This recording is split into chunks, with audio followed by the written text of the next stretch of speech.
İbrahim Turdi. Vatanparvar mashhur zot. Ataqliq jamoat arbobi. Shoir, tilshunos. İbrahim Turdi 1914-yili Atish shahriga qarashliq Ustun Atish yezisining O'ytaq kentida qo'l hunarmand oilasida dunyoga kelgan. O 1928-yilgacha oila tarbiyasida bo'lib, ko'n maktablarda o'qigan.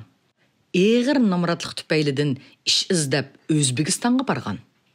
1931-yili yurtiga qaytib kelgan. 1935-yili qaytadan O'zbekistonga berib, Samarqand yezi egilik texnikumiga o'qishga kirib, 1938-yili o'qish bitirgandan keyin yurtiga qaytib kelib, madaniyat, ma'rifat sohasida ishlagan. İbrahim Turdi intayin g'ururliq, vatanparvar, ilg'or ideyalik yosh bo'lg'achqa, yo'riqlikqa intilib, tajovuzchi Xitoylarning zulmatlik hukmronligiga qarshi harakatlarda bo'lganligidan qonxo'r jallod Shang Sai, ya'ni 1897dan 1970 ning josuslari tarafidan qora tizimlikka ilingan. Uzoq o'tmay tutqun qilinib 3 yil turmada yotgan. Turmadan chiqqandan keyin yana Xitoyga qarshi kuchining yetishicha kurash qilgan. 1947-yili kuzda G'uljiga berib, Sharq Turkiston Jumhuriyati hukumatida jon fidolik bilan tirishib xizmat qilgan. 1948-yili 8-oyning 1-kuni Ahmadjon Qosimi, ya'ni 1914dan 1949 boshchiligida Sharq Turkistonda tinchlik va xalqchilikni himoya qilish ittifoqi qurilganda, bu ittifoqning tashkiliy hay'at a'zosi bo'lgan. O yana Urumchi Uyg'ur uyushmasining raisi, ittifoq markaziy komiteti madaniyat ma'rifat bo'limining boshlig'i bo'lib tayinlangan. 1949-yili kommunist Xitoy Sharq Turkistonni besib olgandan keyin shu yili 12-oyning 17-kuni tashkil qilingan atalmish Xinjiang o'lkalik xalq hukumatining a'zosi bo'lgan. Ya'ni umumiy a'zo 31 nafar edi. İbrahim Turdi 1952-yili yozda Xitoyning madaniyat ma'rifat komitetining yig'iniga qatnashish uchun Burhan Shaidi, Sayfiddin Azizi, ya'ni 1915dan 2003lar bilan birlikda Beijingga borgan. Bu jarayonda yana kommunist Xitoyning boshlig'i Mao Zedong, ya'ni 1893dan 1976 bilan ko'rishgan. Vataniga qaytib kelgandan keyin 1951-yili 9-oydan boshlab tuvanga tushirilib, bir mazgil zo'migarlikka qarshi turish, ijara kamaytish xizmatiga qatnashishga majbur bo'lgan. U 1955-yili atalmish Xinjiang Uyg'ur Avtonom rayonluq xalq hukumatining a'zoligiga saylangan. İbrahim Turdi bir siyosatchi rahbar bo'lib qolmasdan, yana realistik ruhga boy shoir va yozuvchi bo'lib, o'z ijodiyatini 1945-yili satirik she'r yozish bilan boshlagan. U yozgan nurg'un asarlarda tajovuzchi millatchi Xitoy, ya'ni Kuomintang va kommunist Xitoy, ya'ni Gongchandang ning jinoiy qilmishlarini pash qilib, Uyg'ur xalqining ozodligiga intilish irodasini ifodalagan. Kommunist Xitoy 1949-yili Sharq Turkistonni besib olgandan keyin 1955-yili Sharq Turkistonning ismini atalmish Xinjiang Uyg'ur Avtonom rayoniga o'zgartirdi. Avtonom rayon qurilishi bilan Sharq Turkistondagi nurg'un yoshirin ziddiyatchilar oshkorlandi. Necha vaqtdan kommunistchilar hech bo'lmasa Sovet formasidagi federatsiya berdi deb ishlagan ko'p sondagi ziyolilar va milliy armiya safidan kelgan kommunistlar birdinla umidsizlanib, qarshi maydonlarini oshkorlaydi. İbrahim Turdi bu vaqtda xalq ishlari nazoratining noziri edi. U bu xabarni anglagandan keyin texmo qattiq g'azablanadi va har yerda bu atalmish avtonomiya degan narsani ochiq oshkora holda qattiq masxar qiladi. Avtonom degan bilan Uyg'uriston bo'lmadi. Sekretari Xansudan Uyg'urga huquq qolmadi. İbrahim Turdi kooperatsiyasının Abdunum rayonunun avtonomiya hukukini gavdilendirish uchun ko'z buyamchilik bilan chiqargan, ya'ni milliylashtirish degan soxta siyosatni cho'ng tutib olib, partiyaning siyosatini uzil-kesil ijro qilishimiz kerak deb nazoratga nurg'un milliy kadr olgan. Aslida bar bo'lgan Xitoylardan bir munchisini qisqartib o'tgan. Milliy nisbat partiyaning milliylashtirish siyosatiga uyg'un bo'lishi kerak deb apchillik bilan bahon qilgan. Shunda qilib nazoratdan haydalgan Xitoylar arz qilib, rayonlik hukumatga rosa bosh og'riq tepib bergan. Bu vaqtda Sayfiddin Azizi İbrahim Turdini uyiga chaqirib, milliylashtirish masalasini chekdan oshirvatding deb nasihat qilgan. İbrahim Turdi qat'iylik bilan "Men partiyaning deginni qildim. Bo'lmasa bu siyosat ko'z buyash uchun mundaqla deb qo'ygan gap bo'lib qolmamdi" degan. U buning bilanla qolmay, boshqa nazoratchilarga mo o'zining qimmatli tajribalarini tonishtirib, ularni mo o'rganishga da'vat qilgan. Shu yillarda Urumchida bir qism bino silinmoqchi bo'lganida, u Qashqarga berib koni Uyg'urcha nusxadagi binolarning shaklini sizdirib kelib, binoni mo milliycha silish kerak deb qattiq turib olgan. U 1950-yildan keyin "Do'stim dema, ko'ngil arzusi" qatorliq she'rlarni yezish orqali xalqni tajovuzchi Xitoydan qattiq ogohlantirgan. Uning yana Tantana dastoni, keyin yozilgan Xumaxon dastoni mo jamiyatda belgilik ta'sir qo'zg'agan. Bulardan boshqa mustamlikchi Xitoyni ayblab, ularning abdi bashirisini ochadigan bir qator hajviy she'rlarni yozgan. 1957-yili yozgan Cho'lpon nomli dastoni ayni yillarda nihoyatda kuchli ta'sir qo'zg'agan. U barliq ish harakatlarida, yozgan asarlarida tajovuzchi Xitoylarni nishonga olgan. O'z xalqini ilhomlantirib, umidsizlanmaslikka, mustaqillik g'oyasidan tavranmaslikka qat'iylik bilan kurash qilishga chaqirgan. İbrahim Turdi Xitoyni Xitoymi degili unmagan. U Xitoyni davomliq manqalar deb atagan. Xitoy tajovuzchilari 1958-yildan boshlab asli qiyofatini oshkorlab, Sharq Turkiston miqyosida boshliq diniy olim, siyosatchi, jamoat arboblari, ziyolilar, boylar qatorliq Uyg'ur xalqining qimmatlik, munavvar kishilarini keng ko'lamda tutqun qilish harakatini boshlaydi. Bu vaqtda İbrahim Turdimo birinchi qadamda tutqun qilinganlardan birisi bo'lgan. İbrahim Turdi tutqun qilingan vaqtda Abdunum rayonlik xalq ishlari nazoratining noziri, yozuvchilar jamiyati Abdunum rayonlik shu'basi raisining o'rinbosari, xalq ishlar nazorati yinidagi partiya guruhi shu'basining sekretari qatorliq xizmatlarini qilatdi.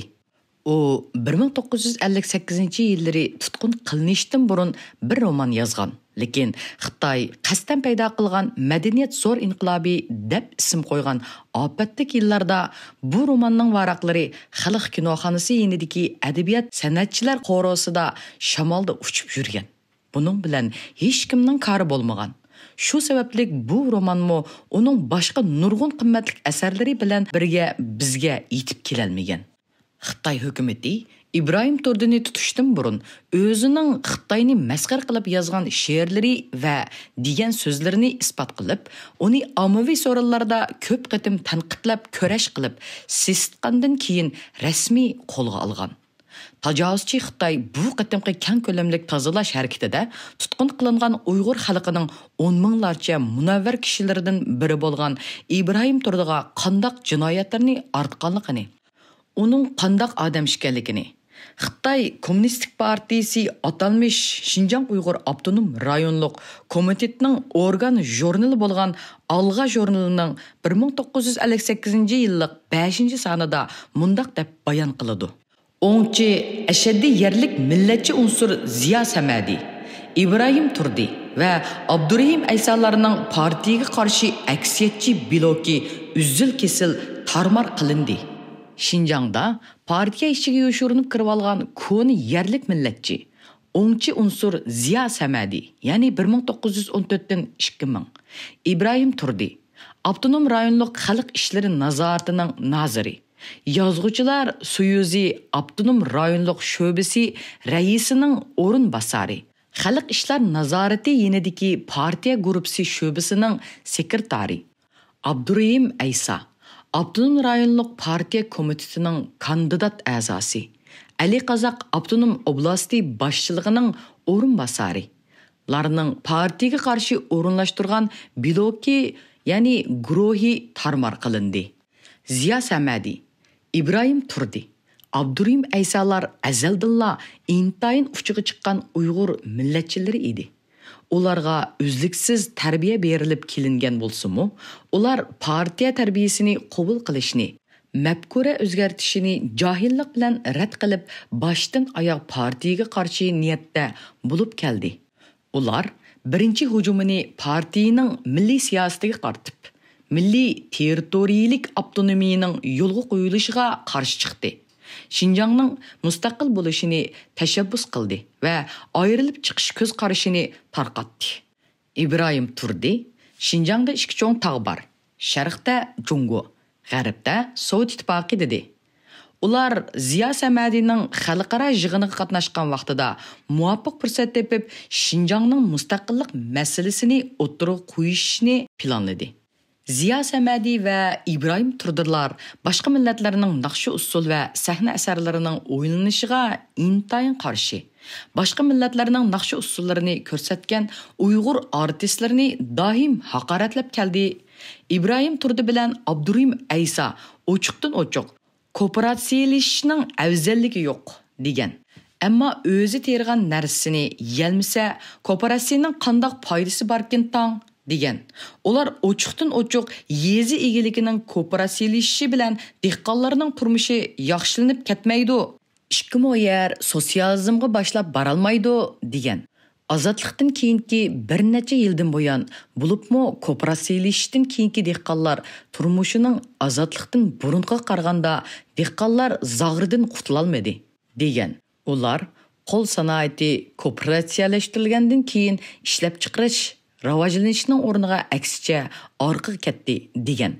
Planliq setilish, planliq setish, ochliq bilan normalik ta'minlash siyosatiga va Çarım məsələtlərinin setivilinişiga qarşı turdi. Ochiqdan ochiq ishki o'lkalarning normalik ta'minlash chorasini ko'chirib kelishning hojati yo'q dedi.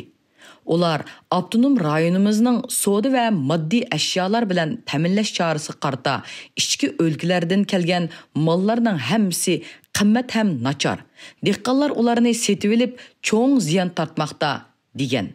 Ommani partiyaga norozi bo'lishga quturatdi. Sanoat va temir yo'l burilishiga qarshi turdi. İbrahim Turdi qandaqdir o'tganda hamon sotsializm jamiyati qurimiz dedik. Necha yillik harakatimiz yer islohoti, aksil inqilobchilarni besiqtirish, o'ngchilarga qarshi kurashdan iborat bo'ldi. Buning bilan sotsializm qurish qiyin. Kommunizmga qarshi avlodlarimizning yetib boradiganligini bilmaymiz dedi. Ularning suiqasdlik maqsadi ommaning sotsializmga bo'lgan ishonchisini yo'qotishga urinish, ommani sotsialistik qurilishga qarshi chiqishga kuch kiritishdan iborat. İbrahim Turdi ozodlikdan burun va ozodlikdan keyin ba'zi pankurist va inqilobga qarshi unsurlar bilan yaqin munosabatda bo'lgan.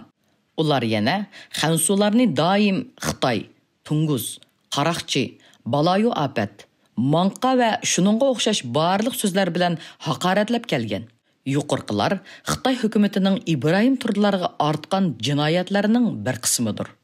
İbrahim Turdi nima uchun Xitoy millatini ko'zga ilmaydi? Nima uchun ularni doim Xitoy, Qaraqchi, Balayu Afat, Manqa degandek barliq so'zlar bilan haqoratlaydi? Chunki Xitoy millati azaldan tartibla madaniyatsiz, qaloq va yovvoyi millat edi. Ular milodidan burunqi 198-yili sulh talab qilib, Xan xondonining malikasi Tanxuni O'g'iz Xoqonga sovg'a qilib, Hun imperiyasiga rasmiy biqindi bo'lgan va har yili noiti nurg'un boj to'lash shartiga ma'qul bo'lib kelishim imzolagan edi. Yig'ib aytganda Xitoylar qo'rqinchoq va madaniyatsizligidan sepil selib, o'zlarini ashu sepilning ichiga band qilib yashagan bo'lg'achqa, ularning tarixida 5 baglik, 7 baglik, 3 padişahlık degandek shahar va rayon xarakterlik kichik davlat va bagliklardan boshqa tuzukrak qurgan davlatlarmi yo'q edi. 900'den 1280 yıllar arasında Xitay zemini ikkiga bo'lingan bo'lib, shimoliy qismi yanada Türk, Mongol va Tunguslar tarafidan idora qilinadi. 1280 yili bütün Xitay zemini Mongollar tarafidan istilo qilindi. 1644 yilidan 1911 yilgacha 267 yil bo'yicha Manjularning hukmronligi ostida yashadi. 1280 yilidan 1911 yilgacha 631 yil bo'lib, bu jarayonda 355 yil bo'yicha Mongol va Manjularning ishg'oli ostida yashagan edi. Qolgan 276 yil ichida mustaqil yashadi deganmi, yanala davlatsiz yoki parcha purat bagliklar holatida yashagan bo'lg'achqa, ularda madaniyat va taraqqiyotdan so'z ochqili bo'lmaydi. Demek, Xitaylar tarixda o'tgan eng madaniyatsiz, qaloq millatlardan biri edi. Shundaqla boshqalar tarafidan og'ir darajada xorlangan, azob chekkan, tajovuzchilarning dardini yetkichi tatgan millat edi. Tarixda Uyg'urlar ularga ko'p yordam qilgan edi. Ularni dushmanlarga qarshi qo'llagan ham askar chiqarib qo'g'digan edi. Xitay millati shundaq turuqliq 1949-yili Sharq Turkiston davlatini tajovuz qilib besib oladi. Xitaylar ana shu kunidan boshlab o'z kechmishini tamoman unutib, Uyg'urlarga dunyo tarixida misli ko'rilmagan darajada og'ir zulm soladi va qattiq xorlaydi. Uyg'ur millatiga kelsak, Uyg'urlar tarixiy bir millat edi. Uyg'urlar bu uzoq tarixiy taraqqiyot jarayonida o'ziga xos madaniyat barpo qilgan. Dunyo taraqqiyotiga belgilik hassa qo'shgan edi. Uyg'urlarning ajdodi nihoyatda aqlli edi. Mixmatba, qog'oz, teri ishlash texnikasi, kars, ot egri va to'p qatorliqlarni ijod qilgan edi.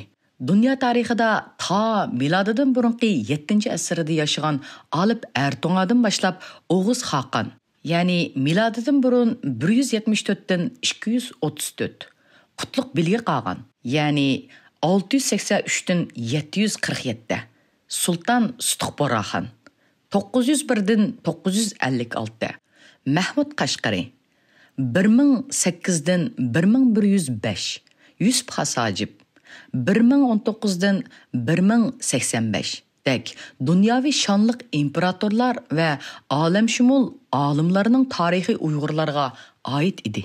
Xitoy tarixda urush orqali yengilmagan Hun Uyg'ur davlatlarini, xotin qizlari va oltin kumush, yipaklarni bir qurol sifatida ishiltib, oldi bilan parchalagan, andin o'zligidan tarqalib ketishga sabab bo'lgan edi. Sharq Turkiston 1678 yili Jungar qalmoqlari tarafidan munqariz qilinadi. 1755 yilidan boshlab Manchin xonadonligining tajovuz qilishi, 1878 yili yana Manchin xonadonligining tajovuz qilishi bilan Uyg'urlar munqariz bo'lib, tarixiy shon sharafidan ayrilib qoladi. Uyg'urlar garchi mustamlikka aylanib qolgan bo'lsa-mu, tigidin jasur, madaniyatlik ham aqlliq millat bo'lganligi uchun yanala kuchining yetishicha tirishgan. Har qandaq qiyinchiliklar ostidami bel qo'yatmagan. 1949-yili 9-oyda kommunist Xitoy Sharq Turkistonga tajovuz qilib kirganida Sovet ittifoqining yordamida put dasab turayotgan qonunsiz bir guruh bo'lib, davlat emas edi. Ochiqroq qilib aytsak, haqiqiy turda sepi o'zidan banditlar edi. Bunun dal aksicha, Uyg'ur xalqi kommunist Xitoydan 5 yil burun barliq millatlarning ittifoqligi haqiqiy turda amalga oshirilgan. Haq huquqlari, barobarligi, qonunlashtirilgan Sharq Turkiston Cumhuriyetidek Cumhuriyet qurib bo'lgan bir millat edi. İbrahim Turdi yaşagan davr va uningdan ilgiriki yoki keyingi davrda bo'lsin, Uyg'urlar Xitoylarga qaraganda alohida farqli bo'lib, taraqqiy qilgan, bilimlik, saviylik ham madaniyatlik edi. Davlat armiyasi ishida bo'lsin, ma'muriy xizmatchilar ishida bo'lsin, hammasida degudek Sovet ittifoqidagi universitetlarda Turkiya, Misr, Hindiston qatorliq davlatlarda o'qib kelgan. Bir qismi Sharq Turkistonda o'qib yetishib chiqqan, tarbiya ko'rgan, ilmlik, sifat sapasi yuqori kishilar edi. Sharq Turkistonga tajovuz qilib kirgan kommunist Xitoylar bo'lsa, faqatla hiyla mikr bilan qurollangan. İç-içidan qo'luq, shumluq chiqib turadigan axloqdan asarmi yo'q, tarbiyasiz bir to'p jallodlar edi. Ularning askariy qismidimi, ma'muriy qismidimi tarbiya ko'rgan, huquqdorlari yo'qning o'rnida bo'lib, savotsiz edi. Ularning bilimliklari asosan degudek o'ttir maktab saviyasida edi. Bularning ayollarimi kommunist Xitoy millatchi Xitoyni mag'lub qilib, Shanxay shahrini tortib olgandan keyin bu shahardagi fohishlardan yig'ib, askarcha kiyindirib, Sharq Turkistonga elib kelib, tarqitib bergan kinishkisi bor fohishlar edi. Sharq Turkistonda yashayotgan oz sondagi kelgundi Xitoylarmi faqatla go'raxona ichish, aroq setish, qimorxona ichishdan boshqani bilmaydi. Demek, Xitoyning toki milodidan burungi vaqtidan tortib İbrahim Turdi yaşagan davriga kelguncha bo'lgan jarayondagi ahvoli mana mushundaq edi. İbrahim Turdi bo'lsa, noiti bilimli kishi bo'lib, tarixdagi bu ahvollarning hammasini yaxshi biladi. U shuning uchun Xitoylarni faqatla ko'zga ilmagan. Hatto Xitoyni Xitoy desimi ortiq ketadi deb Xitoylarni tasvirlab qaroqchi, balayu afat, manqi qatorliq ularga mos keladigan, ularning asli qiyofatiga uyg'un keladigan tillarni ishlatgan. 1958-yili Ziyo Samadi, İbrahim Turdi va Abdurahim Aysa qatorliq Sharq Turkistonning 10 minglarcha munavvar kishilari tutqun qilinadi. Ziyo Samadi Sovet puhrasi bo'lg'achqa Xitoy hukumati 2 yildan keyin 1961-yili qo'yib berdi. U turmadan chiqqandan keyin Qozog'istonga berib Almataga yerlashdi. Men bu yerda 1989-yili bir so'rinda anglagan İbrahim Turdiga munosabatlik mundaq 2 voqeani qo'shib qo'yishni muvofiq ko'rdim. Ya'ni bu voqeaning amaliy ahvolini o'qirmanlarga havola qilaman. Birinchisi, İbrahim Turdi 1952dan 1955-yillari tuvanga tushirilib, G'uljida xizmat qilayotgan vaqtida bir qism ziyolilar orasida Sharq Turkistonning kelgusi taqdiri ustida munozara bo'ladi. Bu munozarada xili ko'p ziyolilar umidsizlik ichida. Buningdan keyin yana mustaqilligimiz uchun kurash qilsak, saq tuxumni toshga urgandek ish bo'ladi degan. Bu gapni olgan İbrahim Turdi g'azab bilan o'rnidan turib, ziyolilarning oldiga o'tib, tik turgan holda: "Birov dedi, saq tuxumni toshga urgan nerda bor? Men dedimki, shu tuxumning ashu toshda dardi bor" degan. Bu javobdan keyin ziyolilar jimib ketgan. U so'rindan chiqib ketgan. İkincisi, 1958-yili Xitoylarning niyati buzilib, Ziyo Samadi bilan İbrahim Turdilarning hayoti intayin xatar ishida bo'lgan. Bu vaqtda Ziyo Samadi yoshirincha İbrahim Turdining oldiga kelib, "İbrahim, vaziyat bizning uchun intayin xatarlik. Biz bu vatan uchun lozim. Xalqimizning bizga ehtiyoji bor. Biz hozircha o'zimizni chetga elib, Sovetga chiqib ketib turaylik" deganda İbrahim Turdi qat'iy rad qilgan. Ziyo Samadi İbrahim Turdiga qattiq yolvorgan. İbrahim Turdi o'z vatanida xor bo'lgan millat boshqalarning vatanida aziz bo'ladigan ish nerda borkan? Men bu vatanda tug'ildim. O'lsammi bu vatanda o'laman deb Ziyo Samadining talabini rad qilgan.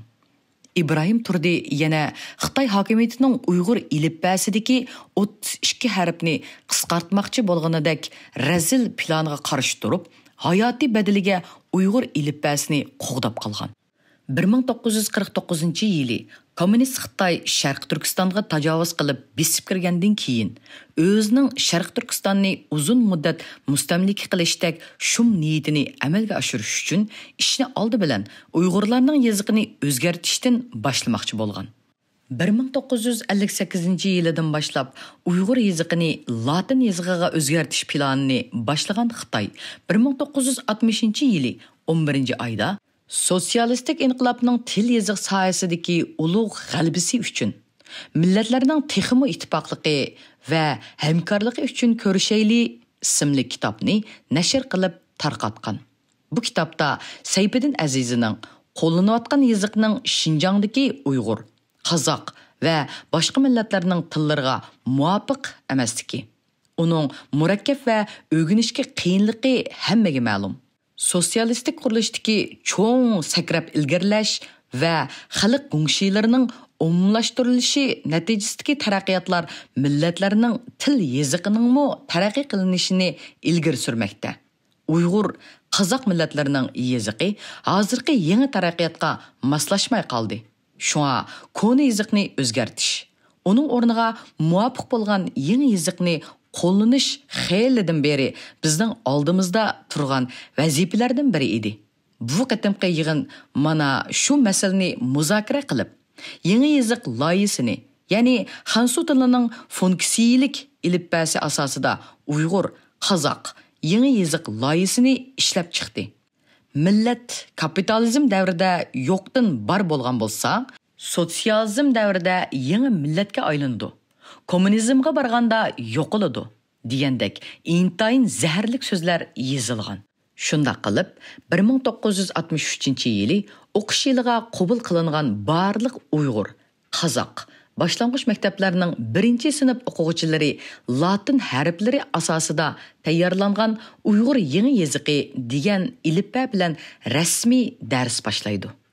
U yillardagi ahvolni biladigan ba'zi hayot guvohchilarining aytishicha, kommunist Xitoy aslida Uyg'ur ilifbasini latincha ilifbaga o'zgartirishdan burun dastlabki qadamda Uyg'ur ilifbasidagi J harfini qisqartirishni planlagan. Xitoylar tayyorlik qilib bo'lgandan keyin 1958-yillari Urumchida cho'ng bir yig'in ochib, J harfining qisqartirilganligini bu yig'inda e'lon qilmoqchi bo'lgan. Dal yig'in boshlanadigan vaqtda Ibrohim Turdi yig'in zalining eshig'idan kirib, sahnaga ketib o'tib, yuqori ovoz bilan "Biz Uyg'urlar ujumi deymiz. Agar J harfi qisqartilsa, nima deymiz?"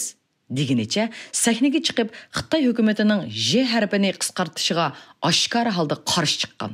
U Xitoylarning cheksiz ketgan 10 minglarcha harfi taraqqiyotga moslashgan ekan, bizning 32 harfimiz moslasholmamdi ekan degan. Natijada Ibrohim Turdining bu pidokirona harakati bilan Xitoy hukumati J harfini qisqartish niyatidan voz kechishga majbur bo'lgan. Demak, Ibrohim Turdi shuncha cho'ng yig'in zalida hayotining xavfiga uchrashi qarmay, ishg'olchi Xitoy hokimiyatining Uyg'ur ilifbasidagi 32 harfini qisqartishdek razil suiqasdini bichit qilib atgan. Ibrohim Turdi turmadagi vaqtida Xitoy hukumati yana Uyg'ur ilifbasidagi q qatorliq ba'zi harflarini qisqartishni planlagan.